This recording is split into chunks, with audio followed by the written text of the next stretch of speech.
myself. My name's Laura Kidd, and I am an education specialist working at Redstor, powered by CyberSentriq. So, Tom, do you want to just give yourself a quick intro? Yeah, no problem. Good afternoon, everyone. My name is Tom Jarman.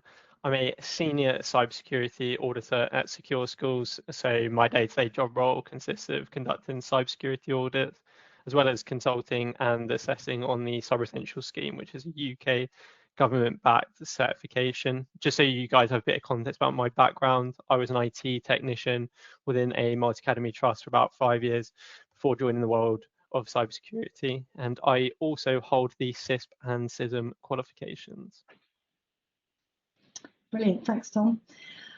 So before we get into the detail, I just want to take a step back and set the scene a little bit, because cybersecurity in education can sometimes feel like one of those things that sits on the to-do list until suddenly it becomes very, very real. And the reality is the scale of what's happening in the sector is bigger than most people expect. So, for example, recent UK government data shows that around 71% of secondary schools have experienced a cyber breach or attack in the past year. So this isn't exactly a rare event anymore. It's something that the majority of schools are dealing with in some shape or form. And when we look more broadly, it's not just a one-off issue. Research shows that 73% of education organisations have experienced at least one cyber attack in the last 5 years, with many facing multiple incidents. So on top of that, the nature of these attacks is also pretty consistent. So phishing continues to dominate, with up to sort of 9 or 10 schools reporting phishing attempts as their most common threat. And that makes sense because attackers don't need to break in technically if they can simply convince someone to let them in the door. At the same time, the volume and frequency of attacks is increasingly global. In fact, some data suggests that schools can face thousands of attempted cyber attacks every single day. And in many cases, incidents happening so frequently, there's effectively more than one per school day. So that's pretty intense. And this isn't just about sophistication, it's about persistence. I think for me, the key takeaway from all of this is attackers aren't targeting education by accident. They're targeting because of the combination of valuable data, complex environments, and let's be honest, limited time and resource. So today isn't about adding more pressure or more noise. It's about being really practical. We're going to look at where those gaps tend to exist across people, processes, and technology within schools, and how attackers are actually exploiting them in the real world. Most importantly, what you can realistically do to close them. So, Tom, let's start at a high level. From what you're seeing across schools, MATs and MSP supported environments, what are the biggest vulnerabilities right now? No, I like to use the power of 3. I think the best things come in a 3, right? You've got meals in a day, you've got rock, paper, scissors, blood, sweat, and tears. So I'm going to go with passwords, instant response, and security update management. I mean, it's not as catchy as those other examples, but we'll run with it. Right, that's a good analogy. I like the 3 meals a day, but yeah, 3s. I think I'm in agreement with you there. 3 is a good number to focus on. So firstly, passwords are something we all think we understand, but where are schools getting it wrong, and what are you seeing in real world testing? So I can understand when we talk about passwords, there's definitely the here we go again feeling, and there's the anticipation for you guys that are on this webinar that you're going to hear the exact same lecture that you've already heard a million times. And that isn't going to be the case because we want to tackle this a bit differently. dive a bit deeper, and like Laura's mentioned, we want to share some of our experiences as a company, give you a bit of a unique and nuanced insight. So when it comes to secure schools, our old senior penetration tester, he conducted a penetration test at school last year using a Raspberry Pi device. Now, Raspberry Pi is just a single board computer. It's readily available for around £50 or so. And using this device, he uncovered a percentage of passwords at school within 3 days. So I'm going to give you some ranges in the form of a poll. So can you guess the percentage of passwords that he uncovered, again, using a Raspberry Pi device, so just a single board computer, £50 or so, within 3 days?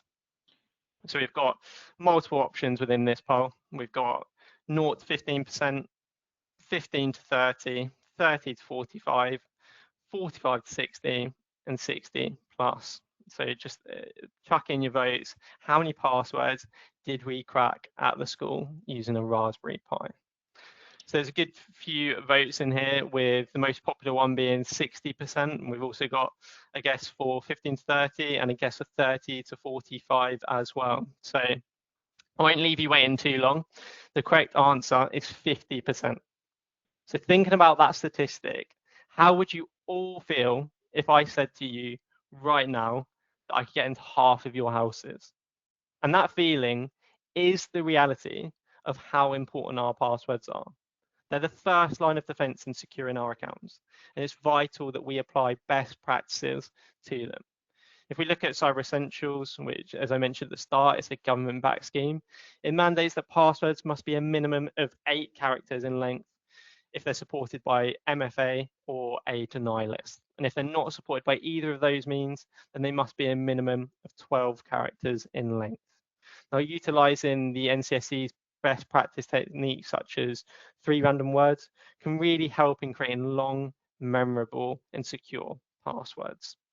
And when it comes to creating a robust approach or a robust strategy to password security, this involves multiple things. It involves technically enforcing those password controls, such as the ones that I've mentioned a second ago. It involves implementing a clear password policy with outlined guidelines. And it also includes providing clear, regular training to ensure that everyone understands and follows best practices. Now, when we talk about training, there are multiple methods available.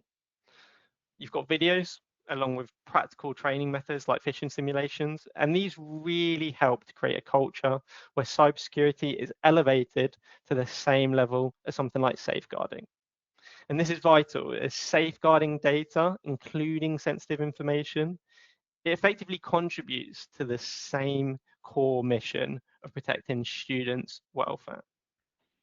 Now, when I take my audits and the experience that I have, and when we get involved within that process and we go through the technical conversations that form our audits, we always delve a bit deeper into that specific educational institution's cybersecurity posture. And in pretty much every single conversation that we have, we talk about student passwords. And rightfully, I consistently hear the fact that students are lower risk. Now, I completely agree with that statement. But going back to that house analogy that I mentioned earlier, let's say I can get into 50% of your houses. How confident are you that I can't get into whatever room your valuables are in? Now, the reason I ask that is because an attacker, the majority of the time, will try to escalate their privileges.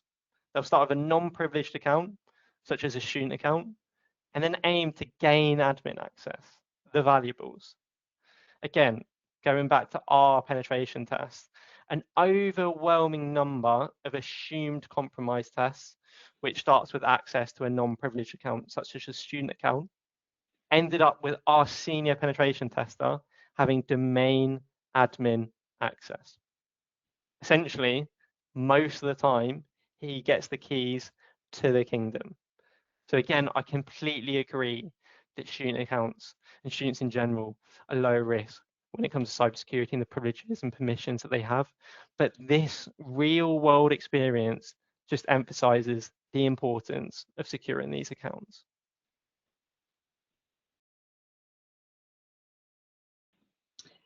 Brilliant, Tom. So really interesting. How can education organisations feasibly implement the guidelines that you've just outlined, given school environments and complexity as well as the age of the students? And I think that's a phenomenal question. Again, going back to our audits that we conduct, is the conversation that I have during every single audit is in regards to student passwords. And I think, to be frank, to be honest, it's going to be hard to apply password best practices, such as having a 12-character password for all students. But I think it's crucial to educate and support students with this sort of change. So let's think about PE lessons. When you're a young kid, you spend about 30 minutes getting ready and only 20 minutes running about. And the more lessons you have, the quicker you get ready until it becomes second nature and you're out there enjoying the lesson for 45 minutes. That same approach should be applied to IT, where a lot of education and support is provided throughout the login process consistently until it becomes second nature and only takes a few minutes to log in.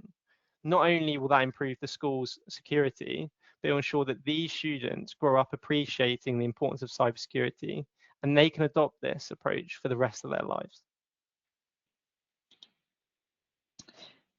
Great. So we talk a lot about prevention, but incidents still happen. How prepared are schools typically to respond when something actually does go wrong? Well, I think when we talk to a lot of schools and when we conduct our audits, a lot of organisations that we work with, they don't have a cyber incident response plan or a cyber incident management plan, and this is something that's required by the DfE in their cybersecurity standards, and it's also mandated by some insurers, such as the RPA.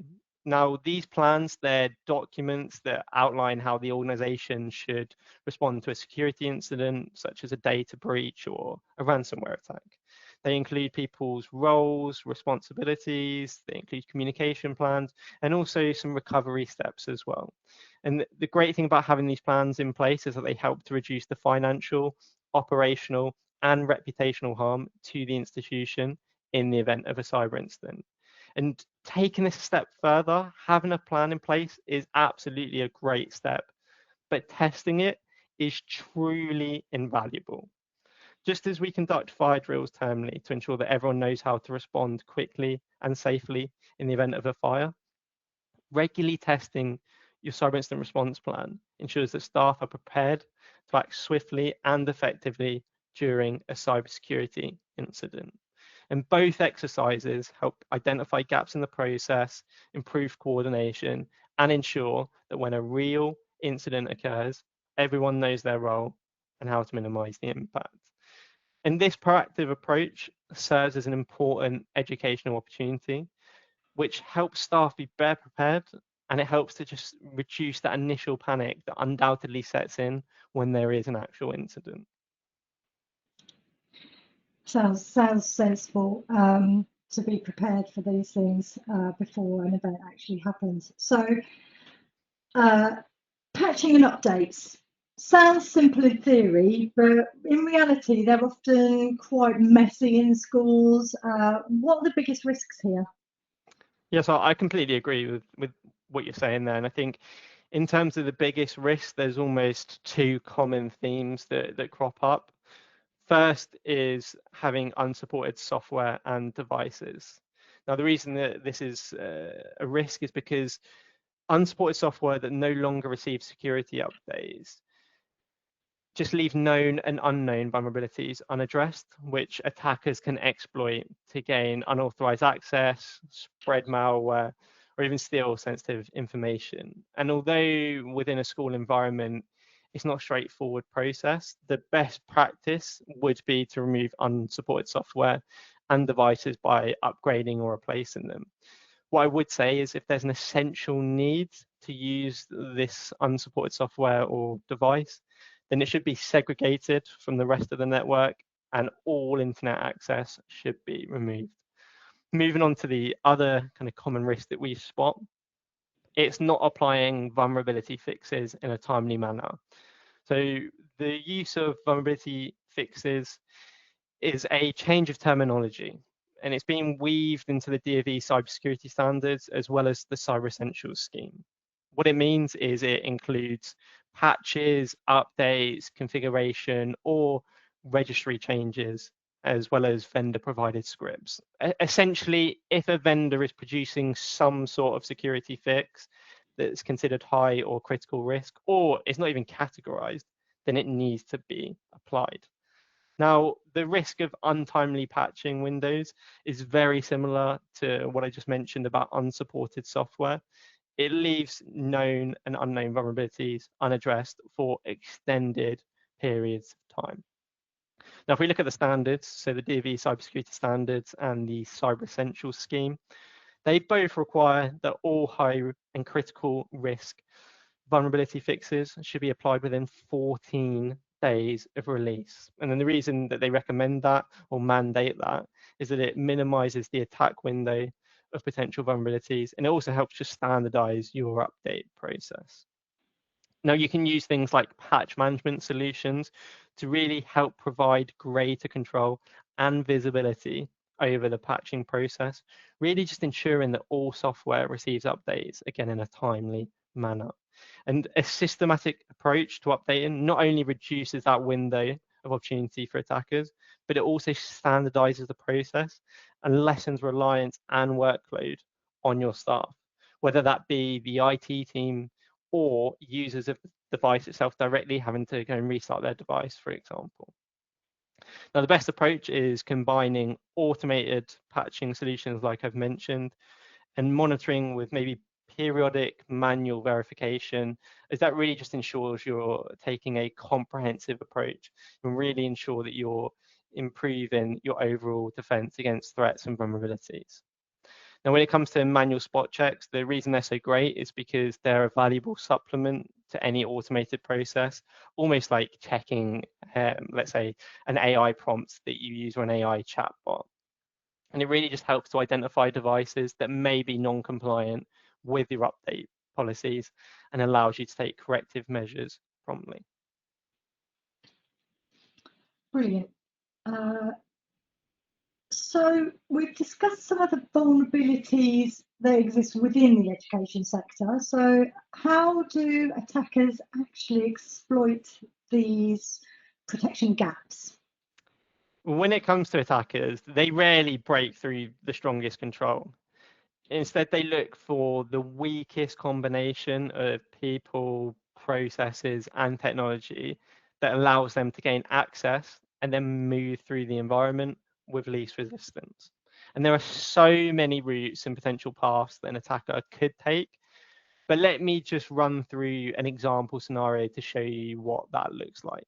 So when it comes to an attack, they primarily start with reconnaissance or recon. This can be wide ranging from scouring websites, LinkedIn, social media, to even running a vulnerability scan targeting your public infrastructure. They then use that information to build a picture of the target organization. So let me show you an example of what that actually looks like. So this is what's called OSINT. Essentially, it's open source intelligence gathering. There are so many specialist tools out there for this. I've gone really basic. I've just used an LLM, so something like Claude or ChatGPT, to provide you with a really, really basic example and just put it in a digestible format for the purposes of this demonstration within this webinar. So this took me literally like 2 small prompts, and all I provided was those prompts and just a link to the Secure Schools website. And then after a couple of minutes, it created this little fancy map, which provides publicly accessible and available info. So it's publicly accessible, this information. So let me show you a little bit about what I found out essentially. So if I go into staff and roles here, it's providing me with a list of employees and their roles. So I could use this information if I'm looking at impersonating someone, or even if I want to just target someone in particular. Now, if I come out of this and look at, for example, the information around the emails and domains that secure schools have, you can see a few email addresses here and the potential of a revealed email naming convention. So I could use the staff and roles here that I've just flicked up, the potential naming convention, and I could start targeting those people and those addresses. Finally, if I look at something like the social media element of here, it shows me all the platforms that Secure Schools as a company we use. So again, I can cross-reference maybe the staff list and start to find out more info about these people on social media, try and find things like personal email addresses, employment history. I tend to find that schools and staff and just businesses in general, everyone essentially, can inadvertently reveal certain things about an organization when it comes to social media. Maybe they reveal internal tools that they use, maybe travel plans or upcoming events. And all of this can be used to create highly personalized phishing emails using contextual detail. And I'll talk about context in just a minute. So going back, as I mentioned, an attacker can use recon, like that example that I provided, to really build that picture and create a phishing campaign.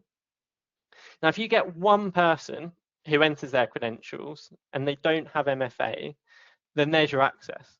That's where someone could exploit vulnerabilities such as weak passwords, lack of MFA, and training. And once an attacker has that access, they can then establish persistence. So they can add things like hidden mail rules, such as forwarders that go to a different email address, or they might even just monitor your conversations. They may sit silently, gathering information such as invoices, payroll, even your email style, to how you write emails, and even start to look at who your suppliers are. And then from here, they could go for something called business email compromise. Now, this is a type of phishing which involves highly personalized cyber attacks that target specific individuals or organizations. Usually, these targets have purchasing power or even authority, and normally the aim is to receive data or payment. Alternatively, they could look to just expand their access remotely and look to deploy some sort of malware such as ransomware, especially if you've got things like remote access platforms where they've got credentials and they can start to remote in. Now, if the organization doesn't have an incident response plan that we talked about earlier, then the attacker gets essentially more time to cause more damage, and that damage can have bigger ramifications. In many incidents, the impact is not caused by the initial compromise, it's caused by how long the attacker remains undetected. Okay, so Tom, if you had to call it out, what would you say the biggest cyber threats to the education sector are right now? So I'll revert to the cybersecurity breaches survey that gets released yearly. The latest one was released in April, and it was produced by DSET and the Home Office, and it lists phishing, business email compromise, sometimes referred to as BEC, impersonation, and malware, which I'm going to include ransomware within that, as the biggest threats to educational institutions. Okay, thanks, Tom. We have another little poll for you here, which should pop up any minute.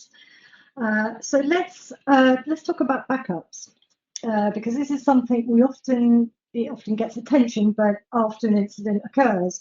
So what are you seeing in terms of the gaps there? Yeah, so in terms of that poll, so we're asking what percentages of schools confirmed that they had suitable backup methods that met their operational needs. So essentially, what percentage of schools had the backups that they needed to fulfill their cyber resilience? Now, we've got a couple of votes in. It's a 50-50 for 25% and 45%, and someone is bang on the money. So the answer is 25%. So according to the Secure Schools State of School Cybersecurity Report, again, only 25% of schools confirmed they had suitable backup methods that met their operational needs. That's a huge disparity between the need and the reality. So let's talk about your backup strategy.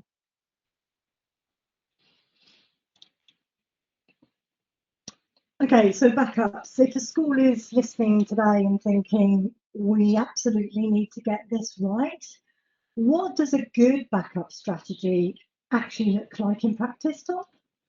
So it's crucial to understand what systems and data are critical. Prioritize things such as your MIS and your finance systems, and start asking your organization these sorts of questions. Where's your critical data backed up? Is it even backed up at all? What happens if these critical systems go down for a week or you can't access specific data for a week? If your MIS goes down, can you safely operate? Do you know which students have serious allergies? Essentially, a robust strategy answers those few questions and a lot more. How quickly do you need your systems or your data back? That's your recovery time objective. How much data can we afford to lose? That's your recovery point objective. And I often get asked, do we need to back up our cloud data? Now, the answer to that is that most cloud providers, such as Google and Microsoft, they operate what's called a shared responsibility model, which is where the provider is responsible for some elements, such as infrastructure, and customers are responsible for others, such as data protection and backups. Now, while these providers may have retention policies on your data, it's ultimately your responsibility to protect and back up that data. So if you are utilizing providers, review your responsibilities, go through your contracts and look at your SLAs to ensure that they follow best practice with your data. And a great strategy to aim for is the 3-2-1 rule. And this rule is stated within the DoE cybersecurity standards. It's where you maintain 3 copies of your data on 2 devices, and one of these being offsite. And it's an effective method. It provides a resilient strategy that can give you confidence that your critical data is safe from a localized incident. And it's important to note that you can meet that 3-2-1 rule using cloud backup solutions. And finally, test your backups. A backup is only as good as your last successful restore. It's similar to the incident management plans or the incident response plans that we spoke about. Testing it is such a proactive method that really provides you the assurance and the confidence. And when it comes to backups, your approach needs to be a holistic approach where you're not just focusing on one system or one service, but instead you're focusing on maintaining your organization's ability to be resilient. Thanks, Tom. There is always that phrase that people are the weakest link. But is that actually true? Or are we thinking about this the wrong way? So I think that's a great point, and I hear exactly the same. I hear often our staff are doing X or our staff are doing Y, and it's in a very defeatist way. The culture shift has started, but it is still ongoing, and we need to frame people in a different way in relation to cybersecurity. When you think about most incidents, a technical control hasn't managed to do its job. And yet when a person is involved within that whole chain of events, they have the stigma attached. With effective, regular, relevant, and engaging training, you can help turn your staff, students, governors, trustees, whoever it might be, into a layer of defense. By increasing their skills and knowledge, they can recognize and respond to threats effectively in order to prevent them entirely or significantly mitigate their impact.